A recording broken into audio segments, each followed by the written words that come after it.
มาส่งปล่อยพี่น้องเขาตั้งสิ่งค่ะเนาะก็วันนี้ก็ทบกันแทงวันหนึ่งต่อตาเห็นลิกไตในค่ะเนาะก็วันนี้ก็เขาจะมาเห็นเกี่ยวกับเลยตอนฝึกดูที่6ในค่ะเนาะก็เปิ้นในลิกไทยเด็กก็เขาก็เลยเขียนไว้ว่าเรียนภาษาไทยใหญ่เบื้องต้นตอนที่6ในค่ะเนาะเอาค่ะเอามาตัวกันเนาะวันนี้ตอนฝึกดูพวกนี้มีสังปองเกี่ยวกับเลยลองสั่งในค่ะเนาะ เอาค่ะก็อันตั้งเขาดีกว่าแลบเรียนจ้องกันในก็มีเขาจะมีวิธีผสมภาษาไทยใหญ่เนาะตอนสระแอในกันเนาะก็ปอเตในเด็กไทยบนห้องว่าสระแอในกันเนาะก้อยกับในเด็กไทยเขาซ้ำห้องว่าแอในกันเนาะมันมีเอแล้วก็แอในกันเนาะตอนที่5เขาเลยเห็นกว่าก็เป็นเอในก็กำในเขาจะมาเห็นว่าแอในกันเนาะ เอาค่ะในเด็กไตเนี่ยนะมันเนี่ยเป็นตัวในกันเนาะตัวสีขาวไม่ในกันเนาะก็ในเป็นห้องว่าในกันเนาะพอจะดีว่าอันนี้พอเดไล่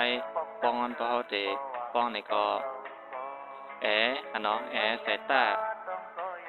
ใส่ตาแต่ในกันเนาะเตในกันเนาะแต่ในก็อะไรกันเนาะใส่ตาแต่ในกันเนาะเอาค่ะแล้วก็จะดีว่าพ่อจะใส่ก็ใส่ตาจำไตแต่ในกันเนาะแต่เย้าในกันเนาะจะดีว่ากันเนาะแต่ใส่ตาจำไตแต่ในกันเนาะค่ะตัวนี้ก็เป็นตัวสีขาวในกันเนาะเป็นห้องว่าในกันเนาะในกันกันเนาะตัวสีเหลืองๆในกันเนาะใส่ตากันเนาะค่ะข้างในพอเป็นจำไตในก็ที่มันจำไตอันในกันเนาะจำไตแต่ในกันเนาะเอาค่ะมาตัวกันตอนฝึกดูที่6ในมี2ตอนในกันเนาะค่ะนี่ก็เป็นตอนฝึกดูที่6กันเนาะบทเรียนที่6ในกันเนาะก็เป็นแม่กับเงากันเนาะเอาค่ะนี่ก็เป็นเซต้าจำไตแปะกันเนาะเสมายักจำแม่กันเนาะแปะแม่ในกันเนาะใส่ห้าใส่ตาจำแต่กันเนาะแต่ในกันเนาะใส่ค่าจำนาแค่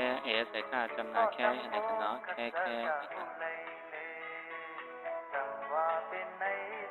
ใส่ซาจำแต่กันเนาะใส่หน้าจำนาแน่กันเนาะแน่ในกันใส่ตาจำแต่ใส่ตาจำแต่เหมือนกันเนาะจำแต่เหมือนกันแต่ในกันเนาะ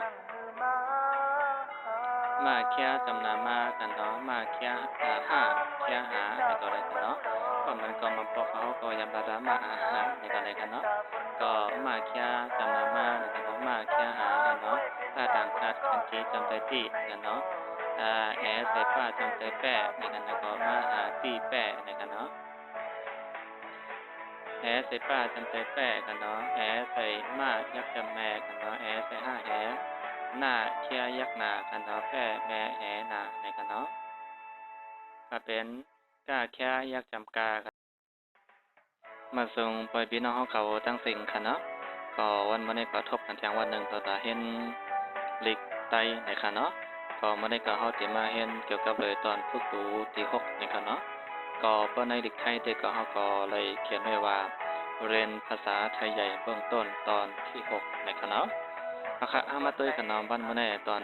ฝึกดูพวกนี้มีสังปองเกี่ยวกับเลยลองสั่งในค่ะเนาะเอาค่ะก็อันตั้งเขาดีกว่าแลบเรียนจ้องกันในก็มีเขาจะมีวิธีผสมภาษาไทยใหญ่เนาะตอนสระ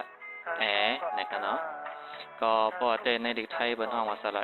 ในกันเนาะก้อยกับในเด็กไทยเขาซ้ำห้องว่าในกันเนาะมันมีแล้วก็ในกันเนาะตอนที่5เขาเลยเห็นกว่าก็เป็นในก็กำในเขาจะมาเห็นว่า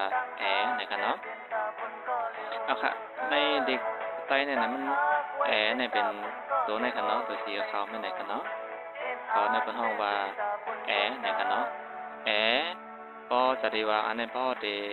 ไล่ป้องพอเดป้องในก็อันเนาะใส่ตาใส่ตาแต่ในกันเนาะเตในกันเนาะแต่ในก็อะไรกันเนาะ แอใส่ตาแต่ในกันเนาะเอาค่ะแล้วก็จะได้ว่าพ่อได้ใส่ก็แอใส่ตาจำไตแต่ในกันเนาะแต่เย้าในกันเนาะจะได้ว่ากันเนาะแต่แอใส่ตาจำไตแต่ในกันเนาะค่ะ